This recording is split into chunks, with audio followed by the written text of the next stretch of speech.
Welcome to Leverage to Build Wealth, where we discuss and educate entrepreneurs, mortgage, real estate, and financial service professionals on how to leverage tools and other people's experience to truly leverage to build wealth to create the lifestyle and legacy you desire. Hello, and welcome to this episode of Leverage to Build Wealth. My very special guest is Jami Cavanaugh, who's the president of Amerifund. She's also VP of Outgrowth for AIME and a Hall of AIME inductee, a multi-year Women with Vision Award recipient, industry leader. I mean, she is truly one of the ladies of finance, not just mortgages. She knows her stuff inside and out. She truly is a special guest. And welcome, Jami. I appreciate you coming on to our show today. Thank you, Tom. That was such a kind introduction. It's a lot, isn't it? But oh my gosh, and I'm sure there's so much more. But at the heart of it, though, I'm just a broker owner here in California, heading into my 26th year in this amazing industry, and still just a mom and a wife and a business owner and a dog mom and all of that stuff. You know, I see Daisy in the background, and I'm so very grateful because you know what? We're real here. You know, we're real people. And our pets are family, and it's cool to see Daisy in the background. She is cute, you know. So I have an interesting story about Daisy and why she's so special that I'd love to get into at some point with you. Share that with your about, because I want to hear your story. And in my 23 plus years of working with people and looking at thousands of financial profiles and thousands of interviews with people, I have yet, no matter how successful or how not, ever find someone who has an easy life. You know, we all have different aspects and different parts of our story, and that's important and it's unique. And I'd love to hear your story, and not just the highlight reels. Paint us a good picture of Jami, please. And with that, we'll go right into this. Well, I'll tell you, I think who I am today is a lot different than who I was even 5 years ago, 10, 15, 20. In fact, it doesn't even look like who I was 20 years ago. Ironically, I was just talking today to a loan officer who recently, I'm going to say, came back to us. My partner and I had a very large retail and wholesale operation before the crash. I was the chief operating officer, wasn't an owner at that time, and I built ops for him. We had multi-lending, 43 state operation. We were writing our own product. I mean, we were really, really doing the thing. It was an amazing ride. And this particular loan officer, his very first job in the mortgage industry was with us. Now, I didn't even know that at the time. I did not know that until he came back to work for us last month and said, "Did you know that you guys were my first job in this industry?" And so it's neat to come full circle 20 years later and come back here and be kind of part of this family, this culture again. And it taught me a couple things. The first thing was how proud I was that we've managed through many iterations, through, that company closing and me going off into the corporate world and, doing other things there. And then, coming back 9 years ago to work with Brad and then becoming a partner and, and all of those things, that the one thing that we were able to do is rebuild that culture, that thing, that intangible thing that makes us unique and special and is really why you get out of bed every day, because it's not to review loan applications, it's to help people, it's to make a difference. So that was the positive side of the conversation. But here was the interesting, humbling thing. I've heard it referred to as kind candor. I consider it a gift when someone tells me this. And he said to me, came in, he sat down, looks at me and he goes, "You're different."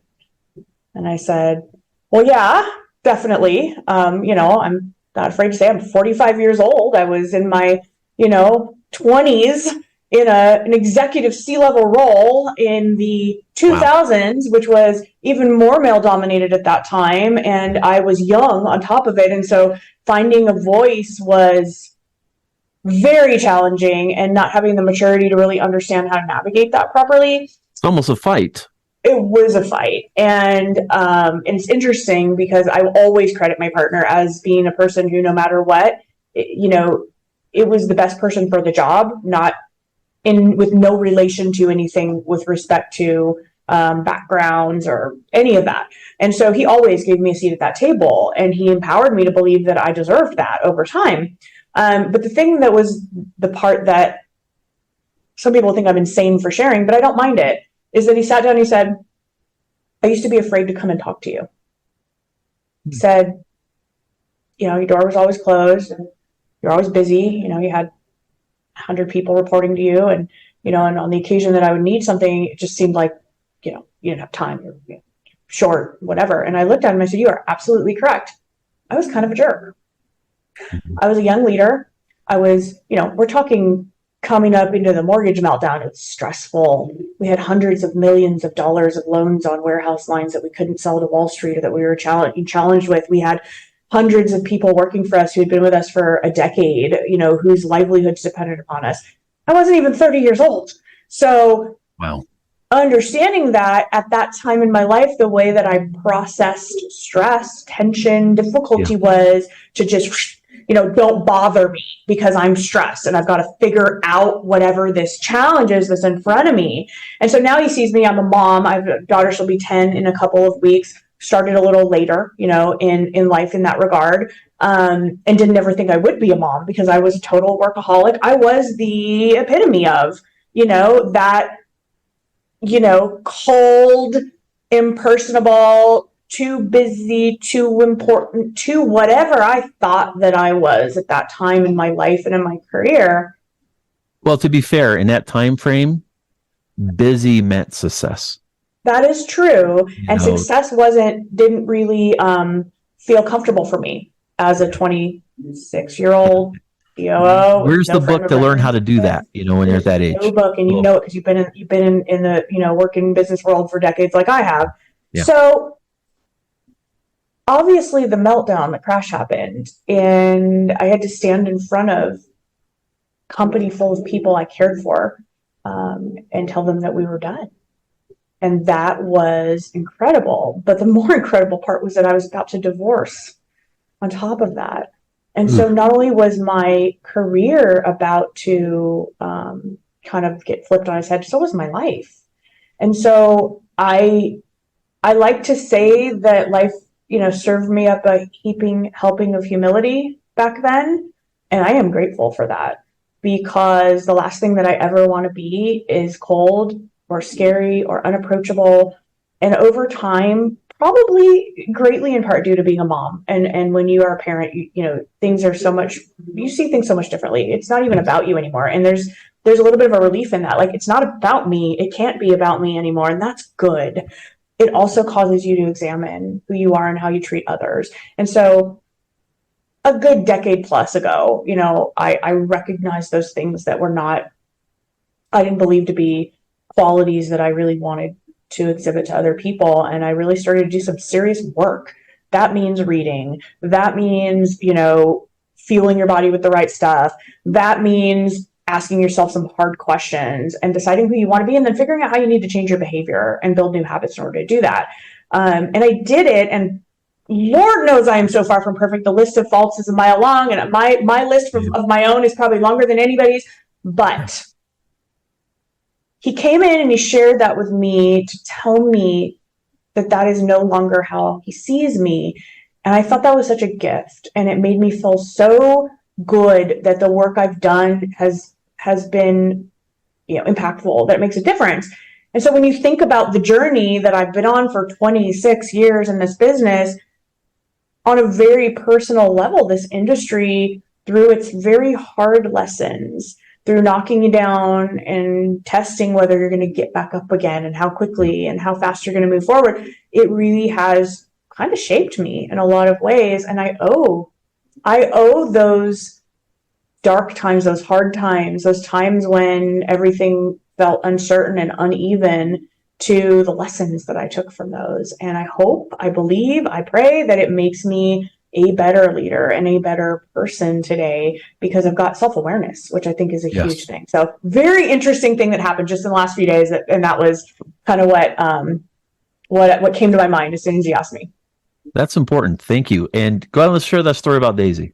So it's a really interesting story about Daisy. Another really trying time. So as you know, I've been very involved with AIME. I've been very fortunate to serve in their advocacy vertical, which I love doing. And I've had many of an occasion to go to Capitol Hill. And in 2022, we had our very first National Mortgage Brokers Day on the Hill. And quite a few of us flew to DC, and we had a action-packed couple of days. And my family, my husband and daughter and I had taken a family vacation to Canada. We have some farmland and a ranch in Canada and so forth.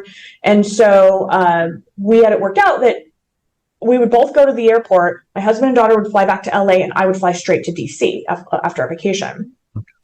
First problem was that the entire Canadian airline systems went down, and nobody could get their tickets, and nobody could pass through the check-ins or anything. So we were at a complete stop.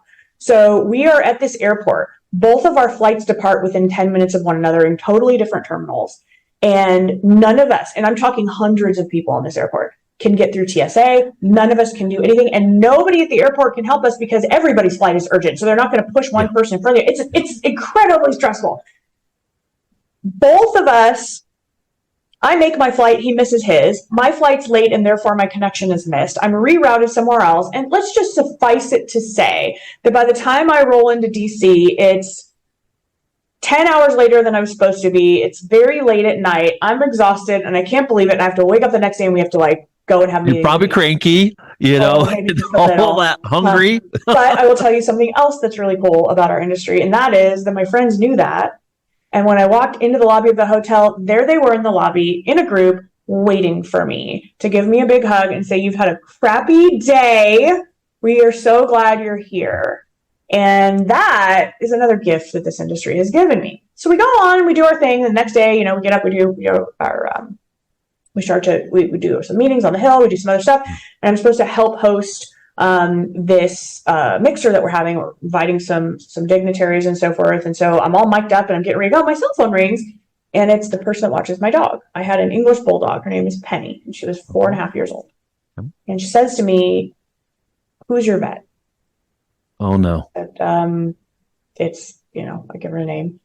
"Why?"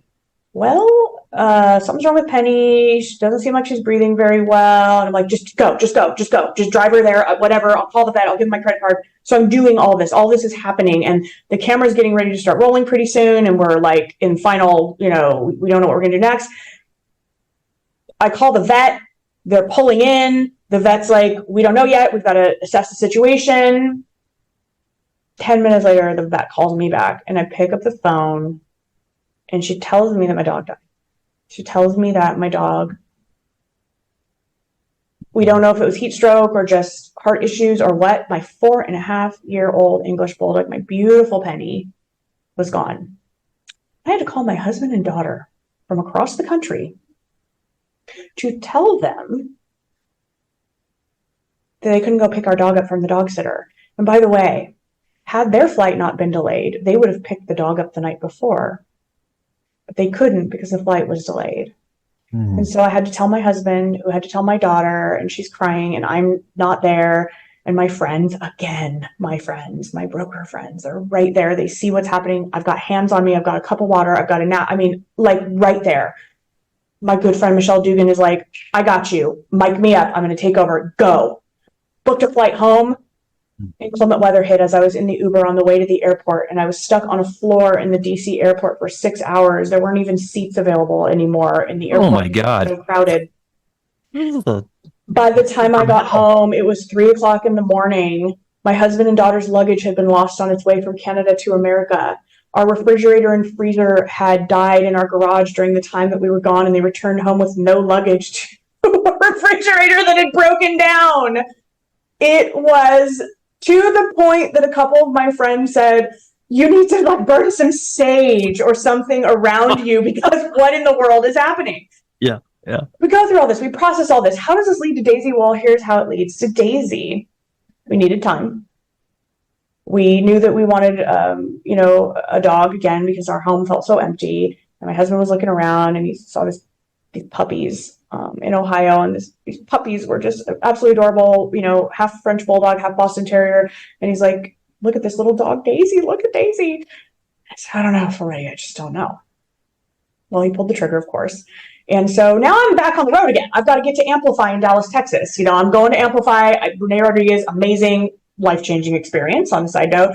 And so I'm not even going to be home when Daisy gets there. So now I'm like, I get home again late at night after my trip. She'd been at the house for less than a day. And this dog became my buddy. There are dogs in this world that are special, special, special. They're like, they just understand you inherently. They sense things. This dog knows when I've had a bad day, and she comes and crawls up and like lays on me. This dog knows when I'm sad. I lost my mom a few months ago. This dog was right there. Every time she would see me start to get upset, there was Daisy. She would just make sure that she was touching me, next to me, on me, always. And it was so soothing to me that this little girl is just the most special little thing. And she came to us to heal us after we had such a difficult loss and what I would consider the trip from hell when you look back on it. Yeah. Well, firstly, my condolences on the loss of your mom. Thanks. Yeah. And your beautiful dog. But no one can convince me. I've always been a dog person that dogs do not have souls. Yeah. No, cats, that's debatable. But they're Nubis, all of them. They all have Nubis complexes. But I'm a person of faith, and I believe in souls. And I tell you, dogs, pets in general, but especially dogs have a tender place, and that's why it's so easy to love them, because they worship us, they love us, but they definitely have a soul, and as you can tell, as you mentioned, their instincts. It's amazing how much comfort they can have. And, someone may be like, well, why are you talking about dogs on this podcast about women and vision? Well, it's real. It's about reality, connections, what matters to us in our life. And I think that's really interesting, because here you're talking about being on Capitol Hill, working with all these dignitaries, and devastating news of your pet, your family member, because pets are family. Mm-hmm. I think this is very important to get across, because so many people get tied up with titles and all this hoopla. And, titles are important for certain things, and to get things done, which is why you're in Washington, is because that's where things kind of get done, and where a lot of money gets funneled to from a whole lot of sources, But what was on your mind? Your pet, your family member. And it's the same thing with any aspect of our life.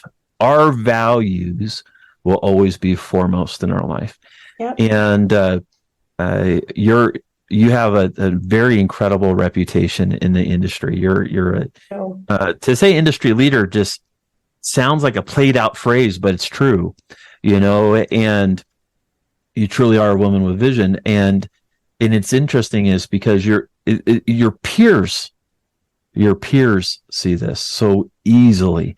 I followed you on Facebook for a couple of years, and seeing, just all these different kind of things we do. I saw you first at AIME Fuse 2022, and I was like, wow, it made a difference. It made a difference on my soul. It's made an impression, because I'm a big believer that our life is not linear. Okay, that our life is packaged in moments. And for me, true wealth, and the premise of this is building wealth, and wealth is so much more than just financial assets, which, we'll talk a lot about on this, the series of this podcast and so forth but the biggest asset in our wealth are these moments where our life progresses, where we have life-changing aha moments. And I believe they do not have to be long and drawn out. They can be a quote that changes your whole being. It can be an impression when you give someone a hug or shake their hand, or just are in their presence. Have you ever been in a situation, Jamie, where you've been in a room and someone walks in and the room is now different? Oh, yeah. Now, positive and negative. Haven't you seen an experience where someone walks into the room and it's almost electrifying? Mm-hmm. You don't even have to see them. You can feel it. Oh yeah, definitely. I believe this with all of my being. You're like, what? Something's different. And when you see or connect, you may not even know that person or why. You just know there's something special. Definitely. And then to the opposite, sometimes it's like, who dropped the temperature?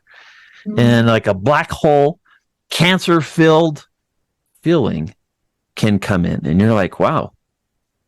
And to the opposite scenario, like I've had these kind of experiences where you see someone, I'm like, I don't know why, but I don't trust you. And that person may look like a Hollywood celebrity. They may look all pretty and dazzled and polished and articulate, sound pretty, but your soul says something's not right. And I think that's interesting.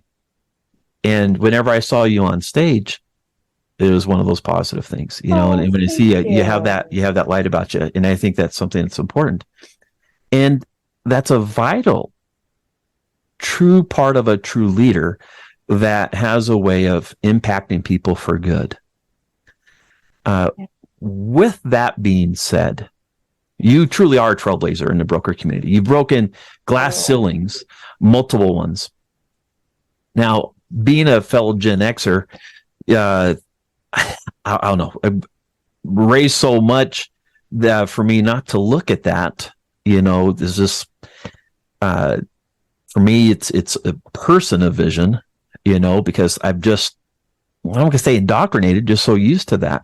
But to do that's almost like a disservice, because it almost takes away. It's like, no, you truly have had to break through glass ceilings that are there that I never have had to experience.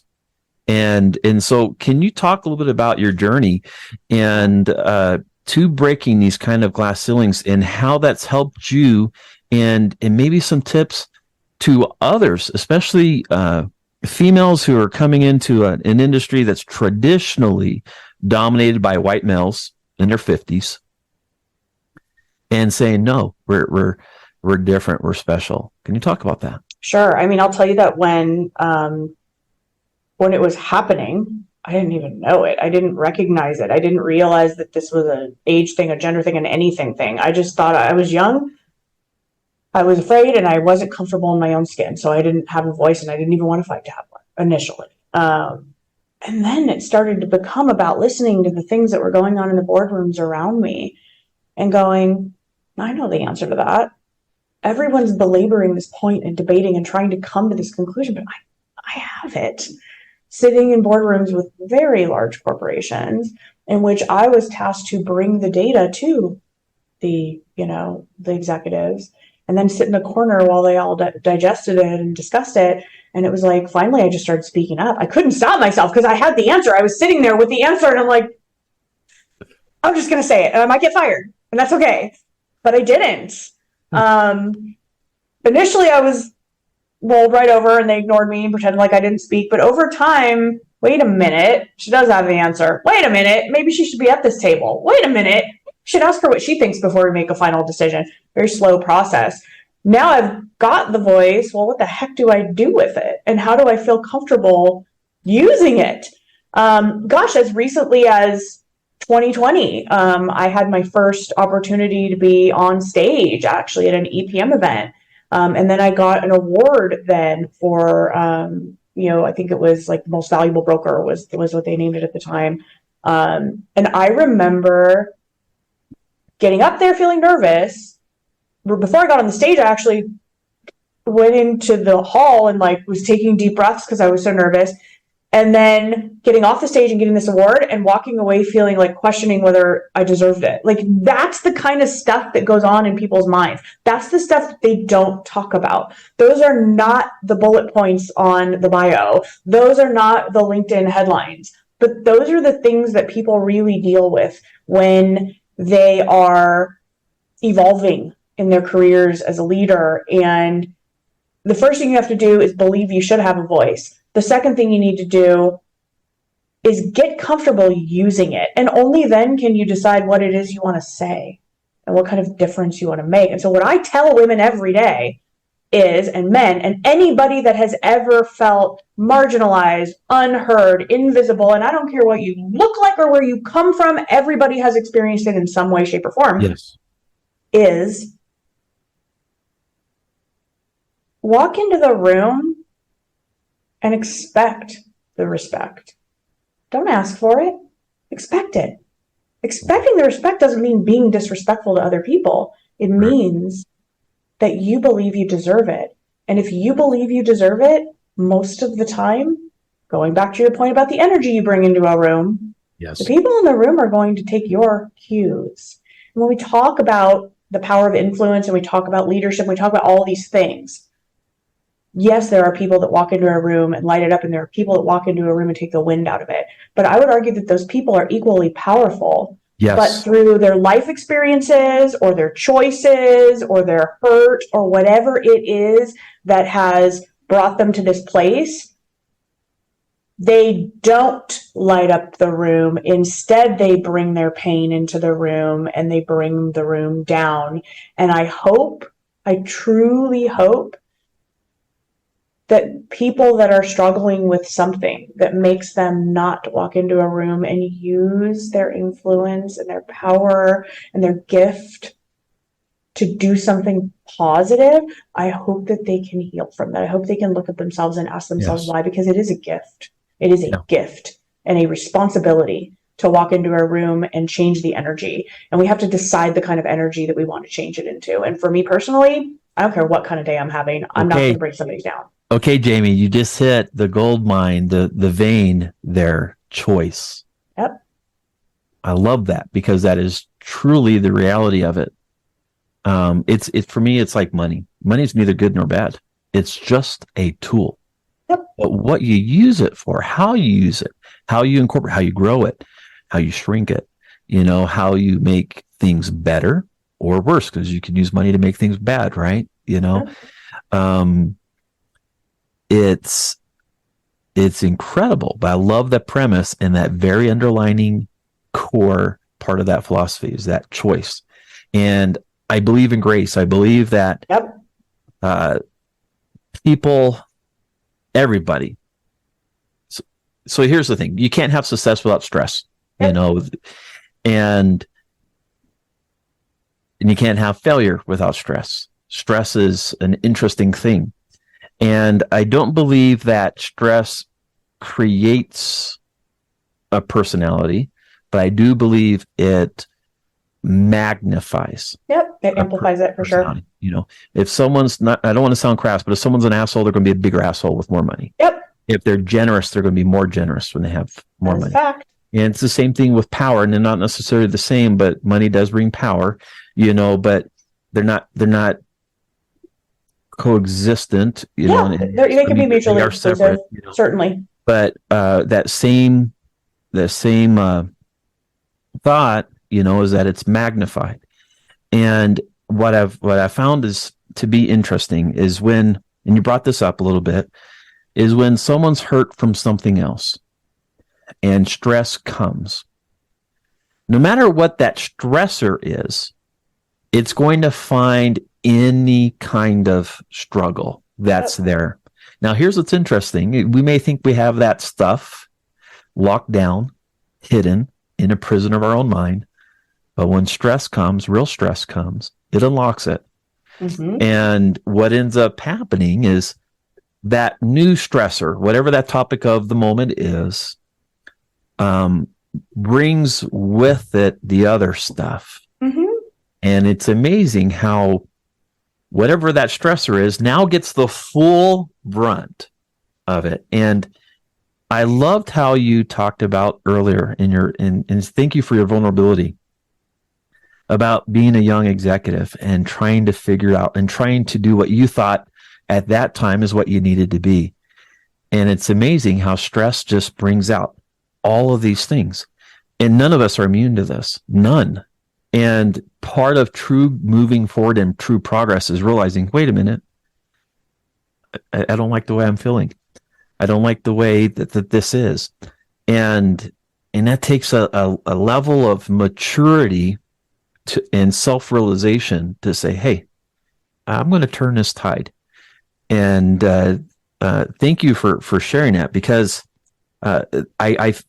man, I'm embarrassed of I am so many things in the past where at that time I thought this decision, but looking back, I'm like, man, you know what? Was that or was that another wound speaking that came out in that moment? Oh yeah. I mean, it's And so rarely when we have big feelings about things, it's almost never about the thing. It's usually yeah, about a compilation of things that have led us to a breaking point. And it's like stress and like pain and things that we don't work through and process. yeah, All we've done is just written a check and it's going to get cashed. It's going to get cashed. yeah, The check is in the mail and it's going to cash. So the problem is if you don't work through it when it's happening, it's going to come at a very inconvenient time and yeah, it's going to hit you hard and you're not going to be able to handle it the way you would have if you had processed it when it happened. And somebody's probably going to be on the receiving end yeah, of some stuff that they don't really deserve, that isn't equal to the issue at hand. You yeah, know, way big reaction to something that probably didn't deserve it. When I lost my mom, I really had to. I pulled back a lot. I got really quiet. You didn't see me on social media very much at yeah, all. It wasn't because I was hiding. It was actually because I realized as a mother that I owed it to my daughter to feel my way through this, to process my way through this. Not easy, not over. But I started getting angry and I was short and I felt it. And I knew that what I was really angry about was that my mom wasn't here. It wasn't about my yeah, daughter, not doing a chore. And so immediately within days, I just looked at myself and said, you got to reel it all the way back in and let yourself feel, let yourself cry, let yourself be yeah. mad, let yourself do all those things and let yourself do that for as long as you need to. So I often talk about grief and I say, by the way, anybody that's a member of the club where you've lost a parent, I wouldn't wish it on anyone, but only those who've been there really understand. I thought I did, but I didn't until it was something I faced. Yeah. But I think that grief is like, it comes in waves, but when my mom passed away, I had a series of bad weeks. And then suddenly I would have a bad day and mostly good days. And then suddenly I would have mostly good days and maybe a bad moment. And I think that over time it gets to the point where those bad moments are even less frequent. But Yeah. that's the process. And I had to try to work through this process. And thank God for my partner who's been my friend for 23 of my 26 years in this industry, who was like, I've never seen you like this. In 23 years, I have never seen you break. I've never seen you not working I would just shelve it and keep going because that's what you Yeah. do. Yeah. And I processed my way through it and I'm much more myself today. But I'll tell you what, if I hadn't, who knows? Everyone around you would feel it, Oh yeah, and not the best definitely. way. And I do have energy and I know it. And I know that the energy I bring into a room, if I'm not in a good place, can also be negative Yeah. and it can be not good. And so I've got to be extra cautious about what I put out there. Thank you for sharing that. With that being said, how have you taken these lessons learned? And these are hard lessons, right? These are black belt in life type lessons. And some of these lessons have scars that are worse than some really aggressive injuries, that many people carry. And allowing this grace to truly impact you, but also to give that grace to others.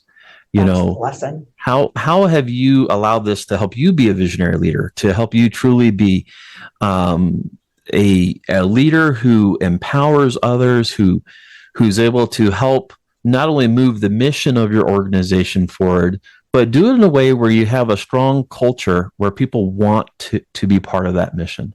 They want to follow you. It's not just about a commission. It's not just because it's the standard operating procedure of the company. Can you talk to us about that? Yeah, it's funny when I talk to loan officers and we talk about building a business and all these things that what to do, how to get back to basics, all that stuff.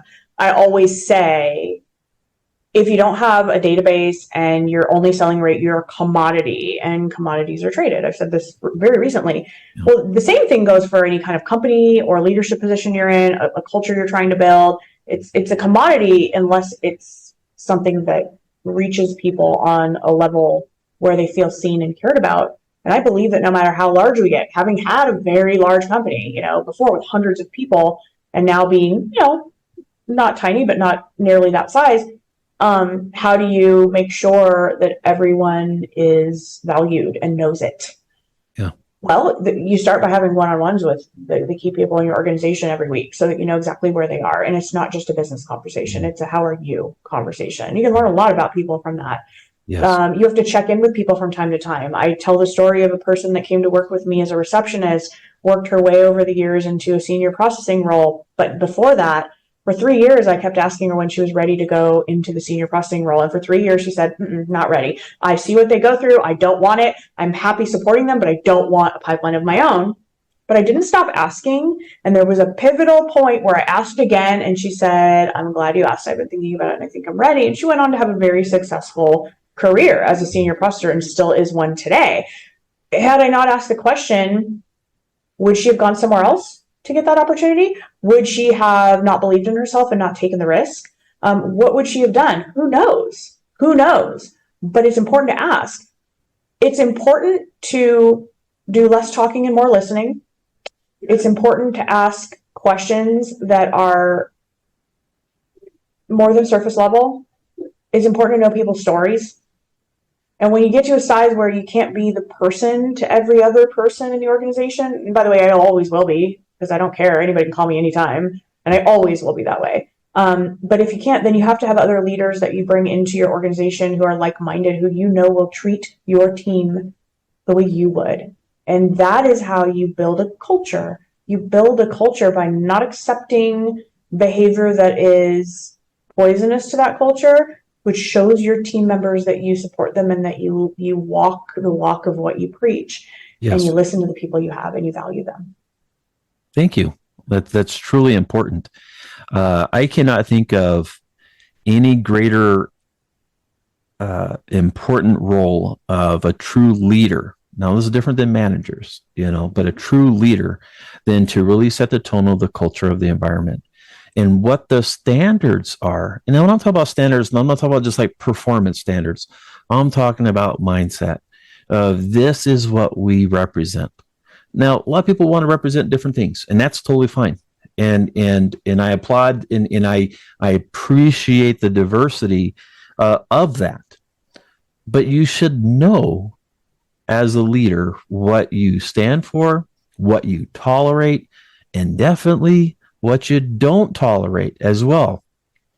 I think that's a hallmark of a great leader is, I've helped a lot of clients, and whenever I was in the military, I was in for 6 years. I was a chaplain assistant. So I had two roles. Once I was a bodyguard for the chaplain, and the other one was to help with counseling with soldiers.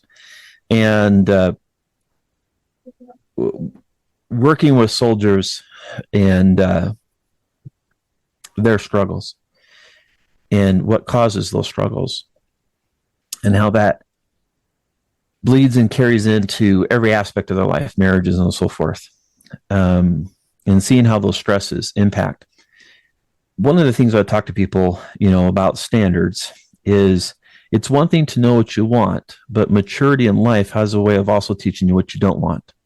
And that sometimes is even more valuable than what you do want. Because it's like a minefield sometimes. And when you see toxic things, you're like, I experienced that. I don't want that again. And I think it's just as valuable. And leading an organization, especially when you have so many different personalities, so many different ambitions, fears and inadequacies, all of that jumbled up together. And then you tie life in, and stresses. And in our industry, the market and all that goes with it. I applaud you, to be a leader and a woman with vision. I think it's incredible. I love what you're doing with AIME.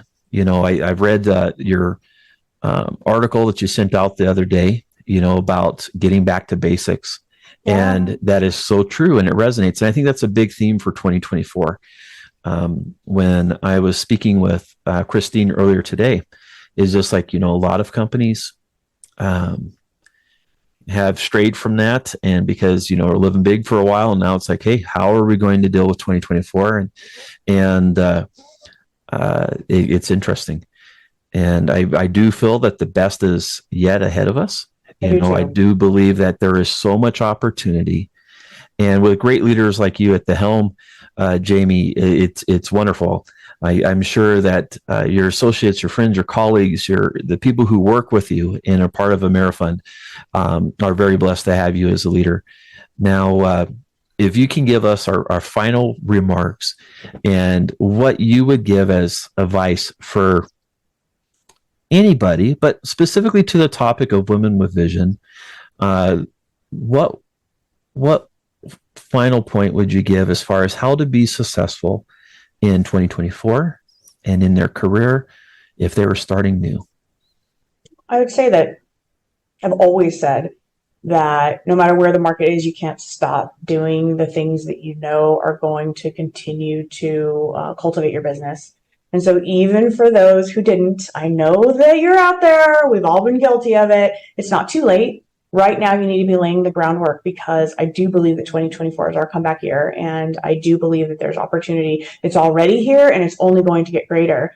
The activities you do today will allow you to maximize on that potential when the time comes. You don't want to be caught with clunky systems or bad tracking or no database or no communication in a situation where you have an abundance of loans, because what you're going to do is you're going to burn through relationships, and then you're not going to have, you're not going to have those people refer you more people. And what you're doing is you're actually maximizing on your production at the same time as you're building a sustainable business, because you're giving people a good experience if you've got your stuff in order and you're prepared. And now you've created, you're adding to your referral database. You're adding to the people that are going to send their kids and their grandkids and their friends and their family back to you. Specifically, as it relates to being a woman, we're coming out of a very challenging time. And a good friend of mine says that when the pie shrinks, the table manners change. And I think we saw that in 2023. Yeah. We've even seen a little bit of it this year. I would say two things. So number one, don't base your worth on your bank account or your production, because even the most seasoned loan originators didn't do a fraction last year of what they've done in the past. There's room for all of us. And as a woman, sometimes women are our own worst enemies. Sometimes it isn't that we're being repressed by anybody else. Sometimes it's that we walk in fear and insecurity, and we project that onto our colleagues, and we tear other people down. That old saying, you don't have to blow out someone else's candle in order for yours to burn brighter. It rings true today. I think we've come a long way in our industry, but I think we have a long way to go. And I think that it starts with the women in mortgage and how we conduct ourselves among one another, both on social media platforms and in real life. Have an abundance mindset, believe it, and then demonstrate it in your actions. Thank you. That is wonderful. I'm a big believer in collaborative efforts, and that I'm in competition with no one other than myself. Now, I know a whole lot of colleagues who disagree with that, but you know what? I don't care. I don't live by their standard. I live by mine. That's right. And I definitely want people who want to get to you. Tell us how they can reach you. But also, there's going to be people right now who say, you know what? I want to work with Jamie. I want to work with her company. I want to be tutored. I want to be mentored by her. Please tell us how, if anyone who wants to either do business or do work with you, how they can reach out to you and get connected with you, Jamie. Absolutely. Well, I'm all over Facebook and social media, so you can find me on Instagram. I'm the one Jamie C. I am Jamie Cavanaugh on Facebook. My cell phone is everywhere, as any good salesperson's phone number should be. Yes. I'm very easy to find, but if you'd like to, we have a Join Amerifund webinar every Tuesday at 10 a.m. Pacific, and we go really deeply into who we are, our value proposition, everything. We drill it all the way down. You can go to joinamerifund.com/webinar, and you can choose whatever upcoming webinar works for you, or if you'd like to book some time with me one-on-one, you can send me a Facebook message. You can text me, you can call me, you can reach me anyway. Go to Amerifund.com. You'll find my page there. All my contact information is there. I will be more than happy to take time out of my day to chat with anybody, whether they want to come here or they just want some advice on their own business. I'm happy to help, and I would love the opportunity. Thank you for being so generous with your time, and consider you more than now a Facebook friend. Definitely. I'm always on the lookout for more genuine friendships, and thank you for being one of my new friends and being part of this journey of what I'm trying to build. It really is important, and I will never forget this. I am happy to support you, and I love the message, and I love the podcast. The energy is great. It's not just your typical business podcast. It's about what's real, and you got some stuff out of me, Tom. I didn't talk all business, so thank you for the opportunity. It's been a real pleasure, and it's been a lot of fun, too. Wonderful. Stay tuned to our next episode. Thank you, Jamie. That is... You bet. Just incredible. You are too. Thank you. I would say human, I think, is less than. We're souls. We're meant to experience life. 100% agree. 100% agree. Well, can you call Daisy over real quick? She just looks too damn cute. Oh, she's like, I'm not going to listen. Here, come here. Oh my goodness, where are we going? Oh, my big girl. Oh, she's so adorable.